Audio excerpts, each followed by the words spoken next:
السلام علیکم۔ آج ہم فزکس کے ایک بہت دلچسپ تصور پر بات کر رہے ہیں۔ یہ ہماری روزمرہ زندگی میں ہر جگہ نظر آتا ہے۔ ٹارک۔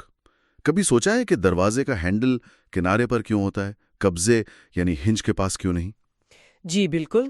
یا جیسے ایک لمبا سپینر نٹ کو کھولنے میں کیوں زیادہ مددگار ثابت ہوتا ہے؟ بالکل، یہ سب ٹارک کی وجہ سے ہے، جسے ہم قوت کا گھمانے والا اثر کہہ سکتے ہیں۔ دیکھیں، کسی چیز کو گھمانے کے لیے دو چیزیں بنیادی ہیں۔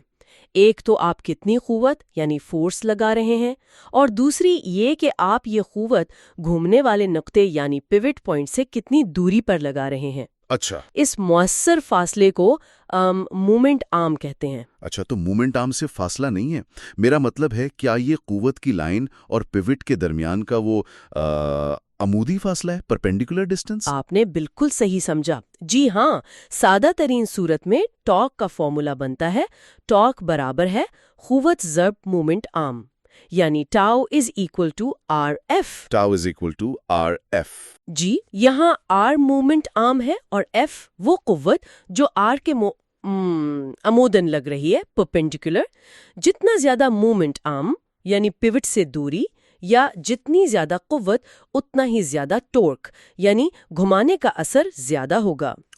تبھی دروازے کا ہینڈل قبضے سے دور ہوتا ہے۔ بالکل، اور لمبا سپینر بھی اسی لیے زیادہ مؤثر ہوتا ہے۔ لیکن ہمیشہ قوت بالکل عمودی تو نہیں لگتی نا؟ اگر میں دروازے کو کسی زاویے، کسی اینگل پر دھکیلوں تو، جیسے دروازے کے بالکل سامنے کھڑے ہو کر دھکیلنے کے بجائے تھوڑا سائڈ سے؟ بہت اچھا سوال ہے۔ جی ہاں، یہ وہ جگہ ہے جہاں چیزیں تھوڑی زیادہ دلچسپ ہو جاتی ہیں۔ جب قوت کسی زاویے تھیٹا پر لگ رہی ہو پوزیشن ویکٹر آر کے لحاظ سے، تو ہم اس قوت کو دو حصوں میں یعنی کمپوننٹس میں تقسیم کر کے دیکھ سکتے ہیں۔ کمپوننٹس میں؟ اچھا۔ جی، ایک حصہ وہ جو پوزیشن ویکٹر آر کے عمودن ہو یعنی پرپینڈیکولر، وہ ہوتا ہے ایف سائن تھیٹا، اور دوسرا وہ جو آر کے متوازی یعنی پیرالل ہو، وہ ایف کوس تھیٹا۔ اور آپ نے پہلے کہا تھا کہ گھمانے کے لیے عمودی فاصلہ یا عمودی قوت اہم ہے، تو کیا اس کا مطلب یہ ہوا کہ قوت کا صرف عمودی حصہ ایف سائن تھیٹا ہی ٹارک پیدا کرتا ہے؟ بالکل، کیا بات ہے، آپ نے فوراً پکڑ لیا۔ قوت کا وہ حصہ جو پیوٹ کی طرف یا اس سے دور جا رہا ہو یعنی ایف کوس تھیٹا، وہ گھمانے میں کوئی کردار ادا نہیں کرتا۔ کیوں؟ کیونکہ وہ پیوٹ سے ہی گزر رہا ہوتا ہے، اس کا مومنٹ آرم صفر ہو جاتا ہے۔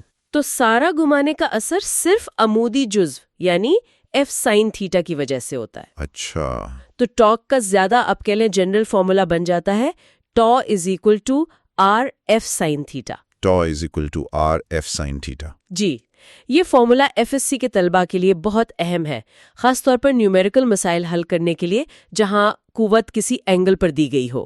سمجھ گیا، tau is equal to r F sine theta. یہ تو مجھے ویکٹر پروڈکٹ یا کراس پروڈکٹ کی تعریف جیسا لگ رہا ہے۔ آپ نے بالکل صحیح پکڑا، بہت خوب۔ ٹارک دراصل ایک ویکٹر مقدار ہے، اسے پوزیشن ویکٹر آر اور قوت ویکٹر ایف کے کراس پروڈکٹ کے طور پر بھی لکھا جاتا ہے۔ Torque is equal to r F. اچھا، torque is equal to r F. جی، اس کی مقدار میگنیٹیوڈ تو آر ایف سائن تھیٹا ہوتی ہے، اور اس کی ایک خاص سمت ڈائریکشن بھی ہوتی ہے۔ اور وہ سمت ڈائریکشن کیسے معلوم کی جاتی ہے؟ وہ رائٹ ہینڈ رول والا طریقہ استعمال ہوتا ہے؟ جی ہاں، وہی رائٹ ہینڈ رول۔ آپ اپنے دائیں ہاتھ کی انگلیوں کو پہلے ویکٹر آر کی سمت میں رکھیں اور پھر انہیں دوسرے ویکٹر ایف کی سمت میں موڑیں۔ ٹھیک ہے۔ آپ کا انگوٹھا جس سمت میں اشارہ کرے گا وہی ٹارک ویکٹر ٹاؤ کی سمت ہوگی۔ یہ سمت ہمیشہ آر اور ایف دونوں کے عمودن ہوتی ہے، یعنی ان کے پلین کے پرپینڈیکولر۔ اچھا، جیسے بوتل کا ڈھکن کستے وقت انگوٹھا اوپر یا نیچے جاتا ہے؟ بالکل، بہترین مثال ہے۔ واہ، یہ تو کافی منطقی ہے۔ اچھا، اور ٹارک کی اکائی کیا ہے؟ یونٹ؟ چونکہ ٹارک قوت یعنی نیوٹن اور فاصلے یعنی میٹر کا حاصل ضرب ہے، اس لیے اس کی ایس آئی اکائی نیوٹن میٹر ہے، این ایم۔ این ایم، ٹھیک، یہ یاد رکھنے والی بات ہے۔ جی بالکل، یہ اکثر مختصر سوالات میں پوچھ لیا جاتا ہے۔ ایک اور بات جو میرے ذہن میں آ رہی ہے، ہم کہتے ہیں کہ فورس جو ہے وہ لینئر موشن میں ایکسلریشن پیدا کرتی ہے. جی، F = ma. ہاں، تو کیا ٹارک کا گردشی حرکت یعنی روٹیشنل موشن میں بھی ایسا ہی کوئی کردار ہے؟ بالکل ہے، بہت اہم نقطہ اٹھایا آپ نے. ٹارک گردشی حرکت کے لیے وہی حیثیت رکھتا ہے جو قوت لکیری حرکت کے لیے رکھتی ہے. جس طرح نیٹ فورس لینئر ایکسلریشن پیدا کرتی ہے، اسی طرح نیٹ ٹارک جو ہے وہ اینگولر ایکسلریشن پیدا کرتا ہے. Angular acceleration? اچھا. جی. اور اگر کسی جسم پر لگنے والی تمام قوتیں پیوٹ سے گزر رہی ہوں، یعنی مومنٹ آرم 0 ہو، یا پھر جسم یکساں اینگولر ویلوسٹی سے گھوم رہا ہو، یعنی اینگولر ایکسلریشن 0 ہو، تو اس پر عمل کرنے والا نیٹ ٹارک 0 ہوگا. سمجھ گیا. تو خلاصہ یہ ہوا کہ ٹارک قوت کا گھمانے والا اثر ہے. اس کا انحصار 3 چیزوں پر ہے: کتنی قوت لگ رہی ہے F، کہاں لگ رہی ہے یعنی پائیوٹ سے عمودی فاصلہ R، اور کس زاویے پر لگ رہی ہے سائن تھیٹا. بالکل. یہ ایک ویکٹر مقدار ہے جس کی سمت رائٹ ہینڈ رول سے معلوم ہوتی ہے، اور اس کی SI اکائی Nm ہے. جی بالکل، آپ نے بہت اچھے سے سمرائز کیا. اور FSC کے طلبہ کے لیے امتحانی تیاری کے حوالے سے چند باتیں ذہن میں رکھنا ضروری ہیں. جی ضرور بتائیے. پہلی بات تو یہ کہ ٹارک اور مومنٹ آرم کی تعریفیں اور ان کے درمیان جو فرق ہے اسے اچھی طرح سمجھیں. ٹھیک ہے. دوسرا، بنیادی فارمولے. ٹاؤ = RF یہ تب جب قوت عمودی ہو، اور ٹاؤ = RF سائن تھیٹا جب قوت کسی اینگل پر ہو. یہ زبانی یاد ہونے چاہیے. یاد کرنے ہیں فارمولے. ٹھیک جی.